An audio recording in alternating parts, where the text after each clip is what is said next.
ഈ പിക്ചർ നോക്കിയിട്ട് ഞാൻ പറഞ്ഞു തരുന്ന ഈ ഡിസ്ക്രിപ്ഷൻ നിങ്ങൾ പഠിച്ച് പ്രാക്ടീസ് ചെയ്യാം. നല്ല ബെസ്റ്റ് മെത്തേഡാണ് കേട്ടോ ഇംഗ്ലീഷ് പ്രാക്ടീസ് ചെയ്യാൻ.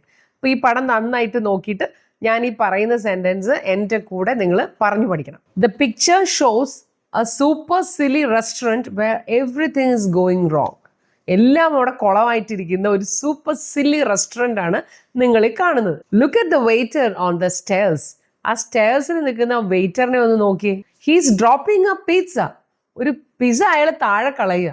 And it's flying through the air. ആ പിസ്സ ഇങ്ങനെ പറക്കുകയാണ്. It's flying through the air. The chef has a giant cake that looks like it's about to fall right off his tray. അത് ട്രേയിൽ നിന്ന് ഇങ്ങനെ വീഴാൻ പോകുന്ന പോലെയാണ് ആ വലിയ കേക്ക്, ആ ഷെഫിൻ്റെ കയ്യിലുള്ള giant cake. And upstairs a man is pointing and another lady is sitting on the table with a tray of food. ഒരു ട്രേ ഓഫ് ഫുഡും വെച്ചുകൊണ്ട് ഒരു ലേഡി ആ ടേബിളിൽ ഇരിക്കുന്നുണ്ട്.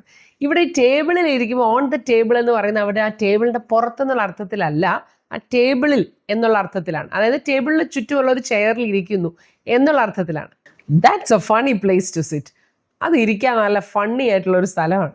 And look over at the table in the corner. Look over, അത് അങ്ങോട്ട് നോക്കൂ, ആ കോർണറിലുള്ള ടേബിളിലൊന്ന് നോക്കിയേ. A little squirrel is trying to eat some cherries from a bowl. ഒരു കൊച്ചു സ്ക്വിറൽ അവിടെ ഇരിക്കുന്ന ചെറീസ് തിന്നാൻ നോക്കുവാണ്. And there is also a boy and a girl sitting on a comfy blue couch. നല്ല സുഖമുള്ള നല്ല നീല കൗച്ചിൽ ഒരു ബോയും ഗേളും ഇരിക്കുന്നുണ്ട്. Having a snack and drink. സ്നാക്കും ഡ്രിങ്കും ഒക്കെ കഴിച്ചുകൊണ്ട്. ഇവിടെ കഴിക്കുക എന്നുള്ളൊരു അർത്ഥത്തിലാണ് ഇവിടെ ഹാവിങ് ഉപയോഗിച്ചിരിക്കുന്നത്. അല്ലെങ്കിൽ ഒരിക്കലും ഹാവ് എന്നുള്ളത് നമുക്ക് I am having a car എന്ന് നമ്മൾ ഒരിക്കലും പറയില്ല.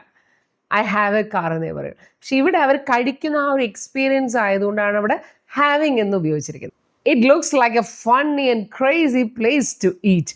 കണ്ട ഒരു ഫണ്ണി ക്രേസി പിരി ഇളകിയ ഒരു സ്ഥലം പോലെയുണ്ട് അല്ലേ? അപ്പോൾ ഇത്രയും സെൻറ്റൻസ് നന്നായിട്ട് പറഞ്ഞു പഠിക്കും.